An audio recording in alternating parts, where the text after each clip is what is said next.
Chega mais. Coloca a orelha aqui. Já pensou? Se fosse possível, uma fêmea sozinha dar origem a um ovo fecundado e posteriormente uma prole? Já pensou? Já pensou uma fêmea que adota uma reprodução assexuada sem a presença de um macho, sozinha dá origem a um óvulo fecundado? Nossa, professor, é possível isso? É possível isso. Uma fêmea sozinha, sem um macho, sem uma reprodução sexuada, sem a troca de gametas, sem material genético, acontece isso. Nossa, professor, o senhor está tirando. Não estou tirando, pessoal. Isso pode acontecer. É um fenômeno da natureza. Olha que legal. Nossa. Já pensou? Tudo já pensou. Já pensou se na espécie humana as mulheres pudessem fecundar os seus próprios óvulos sem a participação de uma reprodução sexuada, sem a participação de um macho propriamente dito? Já pensou? Ó o marido, ó. Ó o maridão. Já Elvis, sozinha, não depende mais de nós, homens. Já pensou? A gente ia ser jogado às traças. Não serve mais pra nada. Já pensou? Já pensou, pessoal? Já. Sejam bem-vindos, pessoal. Sejam bem-vindos às nossas aulas, à nossa aula de hoje. E hoje a gente vai comentar esse fenômeno da natureza chamado de partenogênese. Ok? Eu falei agora há pouquinho na espécie humana se pudesse acontecer isso nas mulheres. O teratoma é um caso de partenogênese que não evoluiu. Nossa, professor, sério? É, exatamente. Tem mulheres que têm teratoma.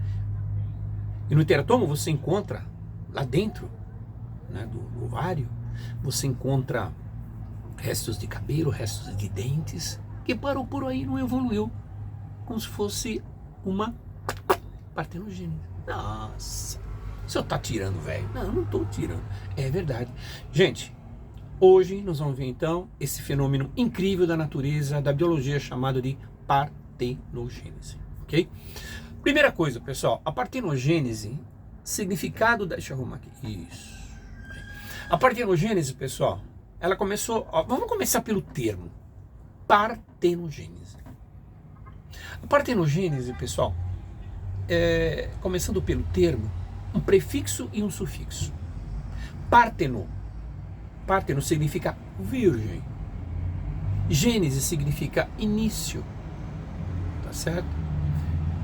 Começo, propriamente dito. Esse é o significado da palavra partenogênese, que a gente escuta falar. Inclusive, alguns alunos falaram para mim o seguinte: professor, por que você não faz uma aulinha só para conhecimentos básicos da partenogênese? Estamos aqui, estamos fazendo. Ok? Agora, partenogênese. A partenogênese, ela começou a ser investigada, observada, tá certo? Em pulgões no século XVIII. No século XVIII? No século XVIII. Através de um tal de Charles Bonnet. No século XIX também começou a ser observada em abelhas, principalmente tá certo? Em abelha, em zangões. Em zangões? Em zangões. Então, no século XVIII, no século XIX, então já começou a ser explorado e observado a presença desse fenômeno da natureza que é a partenogênese. Agora, se a gente fosse definir o que é a partenogênese, né, de que maneira que a gente pode definir? Partenogênese é um tipo de reprodução assexuada, ok? Prefixo a significa não, sexuada significa sexo, sem sexo, não sexo. Então é um fenômeno de reprodução assexuada, onde um óvulo não fecundado por um macho, não fecundado através de gametas, não fecundado através de materiais genéticos se desenvolve. É mesmo? É mesmo. Tá certo? Quer dizer que eu posso definir como isso? Pode definir como isso. É uma reprodução assexuada, onde o óvulo se desenvolve em suas etapas e tudo mais, em suas divisões meióticas, mitóticas, sem a participação de um código genético, sem um material genético de um macho, sem gameta de um macho. Lembrando que os gametas são óvulo e espermatozoide. Que nem eu acabei de falar para vocês. Se acontecesse na espécie humana, ó, tchau, maridão. Não tá mais para nada. Já pensou? Bom, muito bem, pessoal. Isso seria a definição. Agora, pessoal, se não tem troca de material genético, quais as vantagens e desvantagens que a partenogênese pode oferecer? Gente, é o seguinte, as vantagens da partenogênese é as vantagens de uma reprodução assexuada. Seria o quê? Um número grande de indivíduos nesse tipo de reprodução, que é a reprodução assexuada, onde a partenogênese se encaixa, e pobre diversidade, tá certo? Genética ativa. Então tem pouca diversidade genética, são todas clones, uma parente do outro, a gente vê muito em bactérias isso pela bipartição, né? E também, pessoal, um número grande de indivíduos. Seria o quê? Seria os benefícios e os malefícios. Benefícios? Não precisa de um macho, grande número de indivíduos. Malefícios, desvantagens, pouca diversidade biológica de características envolvendo. O que acontece é uma reprodução sexuada propriamente dita. Ok? Muito bem. Agora eu pergunto para vocês, olhando no olho do professor, ó, o que leva, o que causa, quais seriam as energias de ativação que leva a partenogênese? O que leva a isso? Quais são os motivos? Podem ser motivos ambientais químicos? Pode. Pode ser motivos ambientais físicos? Pode. Pode ser fatores internos? Pode. Pode ser mudanças de ambiente de forma sazonal? Pode. Então existe um monte de motivos que levam a isso. Adaptações no ambiente modificado? Sim. Falta de machos? Sim. Então existe um monte de fatores que levam ao fenômeno da partenogênese. Okay? Não é de uma hora para outra que acontece isso, não. Não é assim, não. Eu sou uma fêmea e hoje não vou fazer a partenogênese porque eu quero. Tá? Ou não quero saber de machos, uma reprodução sexuada propriamente dita. Tá? Hoje não, vou fazer a partenogênese. Não é assim. Não é em toda espécie que acontece. E não é dessa maneira. Precisa ter o quê, pessoal? Precisa ter esses fatores envolvidos para que ocorra o quê? O fenômeno. Tá bom? Agora, pergunto para vocês. Todos aqueles descendentes, toda a prole que é descendente de uma partenogênese, ela recebeu o nome? Sim. São os partenotes. Partenotes. Ou partenote. É o resultado de uma partenogênese. Agora, gente, quais são as espécies, quais são os seres vivos que a gente pode encontrar, que a gente pode verificar e observar que ocorre a partenogênese? Ocorre em plantas? Ocorre em invertebrados, como os nematóides? Sim. Ocorre, por exemplo, em pulga d'água? Sim. Ocorre em pulgões? Sim. Pode ocorrer, por exemplo, em abelhas, em zangões? Nossa, muito verificado. Pode ocorrer, por exemplo, em répteis? Pode. Tá? Não muito observado em aves? Pode. Pode ser observado em peixes e anfíbios? Pode. Tá certo? Quem lembra do Jurassic Park? A natureza encontra um caminho. Tá certo? Como é que pode ser fêmeas dando origem a uma prole? Lembra o ovinho quebrado, né? Jurassic Park 1, que eles acharam o ovo quebrado, mas só tinha fêmeas? Tá aí, ó, no cinema. Tá certo? ok? Agora, é muito interessante, pessoal, a gente lembrar um pouquinho, já que a gente falou de uma reprodução sexuada e sexuada, né? Vamos fixar bem isso, que você pode cair muito em Enem vestibular. Qual a vantagem de uma reprodução sexuada? O que é uma reprodução sexuada? É a troca de gametas, é a troca de materiais genéticos, é a fecundação com óvulo e espermatozoide, é a troca de gametas e tudo mais. Quais seriam as vantagens? As vantagens seriam o quê? Sexuada. Número muito grande do quê? De características genéticas envolvidas. Olha para as pessoas. Olha para mim, olha para você, olha quantas características diversas nós temos no nosso fenótipo. Cor de olho, cor de cabelo, cor de pele, tipo de cabelo, e assim vai, assim vai, assim vai, assim vai. Tá certo? Então, na reprodução sexuada, é muito rico as características genéticas envolvidas, despertadas e observadas. Mas o número de indivíduos é o quê? Reduzido. Ao contrário de uma reprodução, o quê? Assexuada. Que a gente verifica muito isso em bactérias, naquela parte de bipartição, né? Um número muito grande de indivíduos e uma pequena diversidade genética envolvida, tá certo? É bom a gente guardar isso, que você pode cair no Enem, pode cair no vestibular e tudo mais, certo? Agora é muito importante a gente lembrar, gente, que uma das desvantagens de uma bipartição, além de uma pobre diversidade de características genéticas, né, é uma alta probabilidade de mutações genéticas diversas. Pode acontecer? Pode acontecer. Tá certo? Pode acontecer e muito. Tá como característica negativa da partenogênese. Agora, gente, vale a pena a gente comentar? Vale a pena a gente comentar. Professor, para um pouquinho, vai. O senhor fala demais, mas para um pouquinho. Retoma um pouco, professor, retoma um pouco. É que sou meio, sabe, você precisa prestar atenção, você não presta atenção, vamos lá, o velho vai retomar com você, vai, vamos. Eu gosto de repetir tudo outra vez, né? Na sala de aula sempre foi assim. Bom, começamos a ver, pessoal, o termo partenogênese. Vimos. Começamos a falar a respeito que a partenogênese não é de hoje, é do século XVIII, século XIX, começou a ser observado em zangões, abelhas, tá certo? Em pulgões e tudo mais. É um fenômeno da natureza? Sim. Ocorre em todos os seres vivos? Não. Em algumas espécies mais, algumas espécies menos? Sim.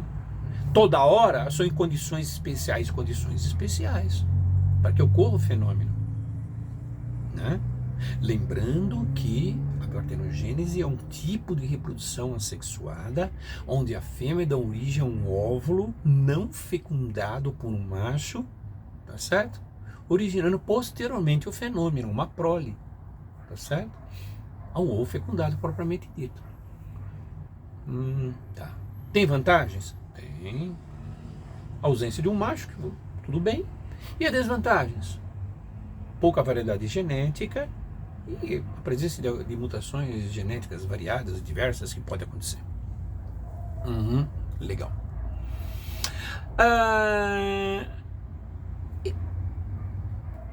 Plantas? Sim. Insetos, bicho-pau, insetos que comem folhas, essas coisas, podem. Pulgões? Sim. Peixes, anfíbios, répteis, aves? Pode.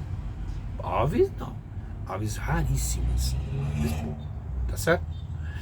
O dragão de Komodo, aquele dragão enorme de Komodo, pode ser observado a partir... Pode, a partenogênese. O peixe martelo? Também. O tubarão de pontas pretas também pode observar o fenômeno também.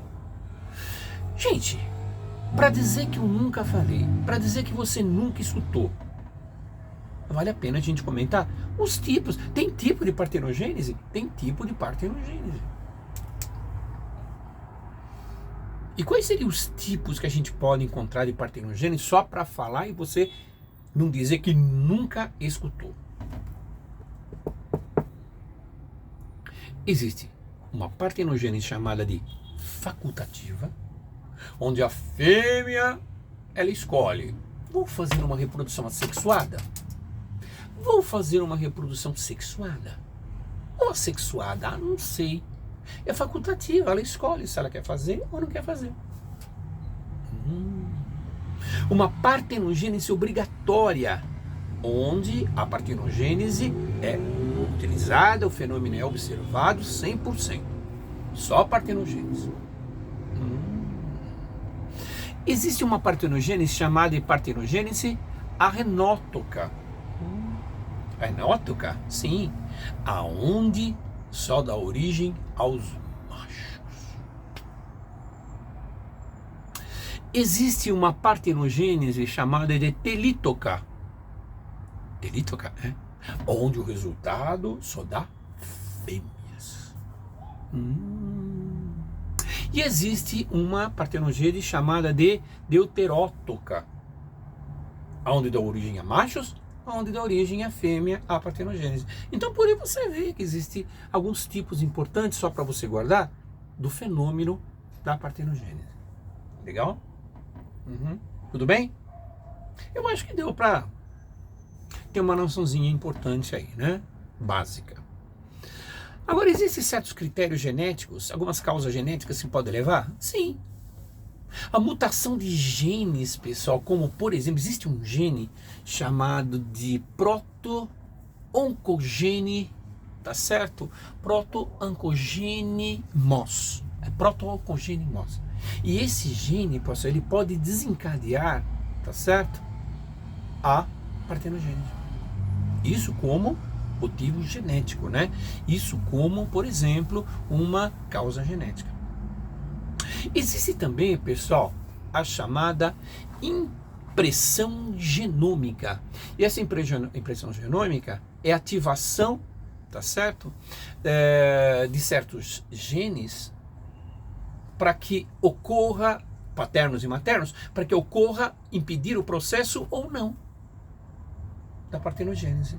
Olha, interessante. Esses genes maternos e paternos, eles podem impedir a manifestação, sim ou não, da partenogênese? Exatamente. Tá certo? Tá? E é importante lembrar também, gente, só para constar aí, que existe um mecanismo de ativação dos óvulos, né? A partenogênese pode ser desencadeada através do quê? Através de alteração espontânea do óvulo. Alteração espontânea do óvulo? exatamente. Tá certo? Né? É muito interessante observar então essas causas aí. Só para constar, só para lembrar que existe uma causa genética, e é praticamente isso que acontece em termos de fenômeno da partenogênese, né? Em termos de genes e cromossomos. Tá certo? Ok? Muito bem. Gente, eu acho que ficou mais ou menos claro para você ter uma noção do fenômeno, né? Que é possível uma fêmea sozinha dar origem à sua prole, através desse fenômeno. Não é à toa que acontece, precisa de condições ideais, não é qualquer ser vivo que desenvolve a partenogênese, tá certo? Existem condições genéticas para que aconteça isso também. Existem certos tipos de partenogênese que acontecem, que a gente pode observar. Então, é muito interessante a gente abraçar esse fenômeno da natureza, a partenogênese. Só espero que não aconteça na espécie humana, né? Se nem os maridão, não preciso mais de você, faço sozinho, dou origem sozinho aos meus filhos. E o marido vai jogar das traças. Muito bem, gente. Um grande abraço para vocês, né? Divulguem o canal do professor, né? Estudem, façam um planejamento de estudo. Essas aulinhas são boas para você começar um estudo mais aprofundado, tá? Se oriente, Enem, vestibular, corre atrás, que vale a pena depois, tá bom? Um grande beijo para vocês, alunos, ex-alunos, colegas e tudo mais. Divulguem o canalzinho do professor aí, por favor, para o pessoal que está precisando, certo? As observações vocês podem colocar depois lá pro professor, direitinho, os contatos você pode colocar lá também, e vamos que vamos, tá certo? Na próxima aula, nós vamos ver então os últimos dos cordados, mamíferos. Saúde para você, para sua família e para seus amigos. Grande beijo do professor. Tamo nessa, o velho vai embora. Tudo de bom, gente. Grande abraço.